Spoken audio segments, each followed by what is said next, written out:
নমস্কার বন্ধুরা, সবাই কেমন আছো? আশা করি সবাই খুব ভালো আছো। আজকে আমি একটা চিকেনের রেসিপি নিয়ে চলে এসেছি। চিলি চিকেন বাড়িতে বানিয়েছি। তোমরাও বাড়িতে খুব কম সময়ের মধ্যে আর কম উপকরণ দিয়ে বানাতে পারো।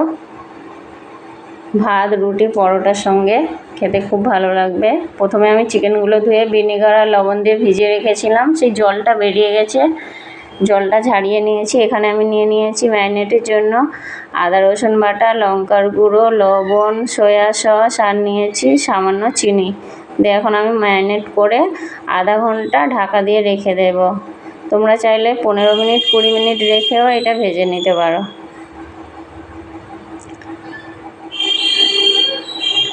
এখন আমি আধা ঘন্টা পরে এসেছি। এখন আমি এখানে দিয়ে দেবো কর্নফ্লাওয়ার আর দিয়ে দেবো বেকিং সোডা। সোডাটা দিলে একটু মুচমুচে ভাবটা ভালো আসে। দিয়ে এখন আমি এগুলো ভালো করে মাখিয়ে নেব।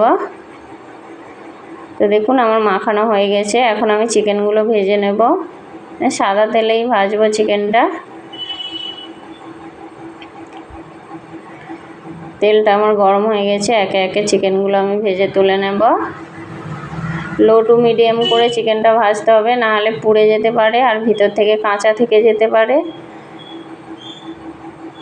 একদিকে আমার ভাজা হয়ে গেছে, আমি উল্টে পাল্টে নেব।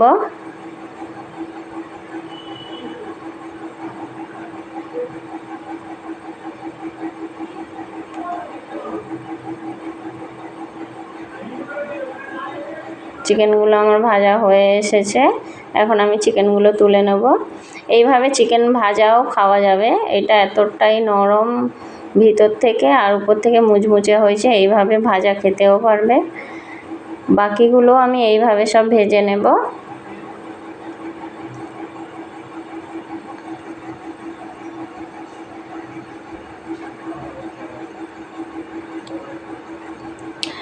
এখানে আমি চিলি চিকেনের জন্য নিয়েছি কিউব কিউব করে পেঁয়াজ, ক্যাপসিকাম আর নিয়েছি কাঁচা লঙ্কা। তোমরা তোমাদের ঝালটা বুঝে নিও। আমরা ঝাল কম খাই, তাই আমি খুব কমই নিয়েছি। এখন আমি এই তেলের মধ্যে পেঁয়াজগুলো হালকা হাতে ভেজে নেব। আমি এখানে আদা রসুন কুচোনা দিচ্ছি না, আমি বেটে নিয়ে দিচ্ছি। তোমরা চাইলে কুচোনাও ব্যবহার করতে পারো। পেঁয়াজটা আমার ভাজা ভাজা হয়ে গেছে। এখানে আমি কাঁচা লঙ্কাগুলো দিয়ে দেব।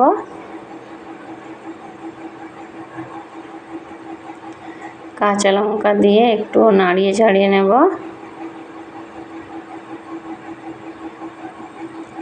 এখন আমি দিয়ে দেবো এখানে আদা রসুন বাটা। দিয়ে আদা রসুনের কাঁচা গন্ধটা যাওয়া অবধি ভাজতে থাকবো। আদা রসুনটা আমার বাটা হয়ে গেছে। এখানে আমি দিয়ে দেবো ক্যাপসিকাম। ক্যাপসিকাম দিয়ে একটুক্ষণে নাড়িয়ে চাড়িয়ে নেব। ক্যাপসিকামটা আমার একটু ভাজা ভাজা হয়ে গেছে। এখন না আমি জল দিয়ে দেবো এখানে। এটা ফুটে যাওয়া অবধি অপেক্ষা করব। স্বাদ মতো লবণ দিয়ে দেব। দিয়ে আরেকটু নাড়িয়ে চাড়িয়ে নেব ভালো করে। ফুটে গেছে। এখানে আমি দিয়ে দেবো সয়া সস আর দিয়ে দেবো টমেটো সস। সসের পরিমাণটা একটু বেশি লাগবে।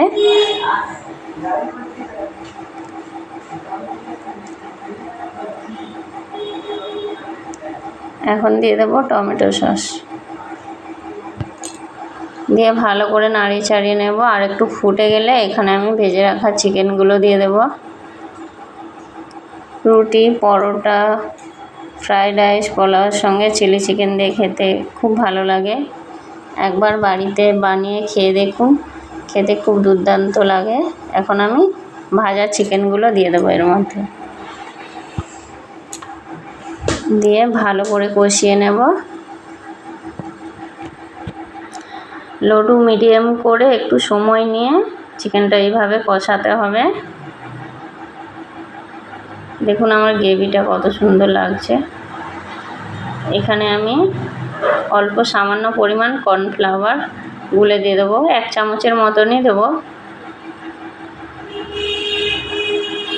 স্বাদ মতন চিনি দিয়ে দিলাম। ভালো করে নাড়িয়ে চাড়িয়ে নেব। এখন আমি যে কর্নফ্লাওয়ারটা গুলেছি ওই জলটা দিয়ে দেবো এখানে। দিয়ে ভালো করে ফুটিয়ে নেব। কাদের কাদের ভালো লাগে চিলি চিকেন খেতে অবশ্যই কমেন্টে জানাবেন। আর আমার রেসিপিটা কেমন হলো অবশ্যই কমেন্ট করবেন। যদি রেসিপিটা ভালো লেগে থাকে লাইক শেয়ার করে দেবেন, সাবস্ক্রাইব করতে ভুলবেন না, পাশে থাকা বেল আইকনটি ক্লিক করে দেবেন যাতে পরবর্তী ভিডিও সবার আগে আপনার কাছে পৌঁছতে পারে। ধন্যবাদ।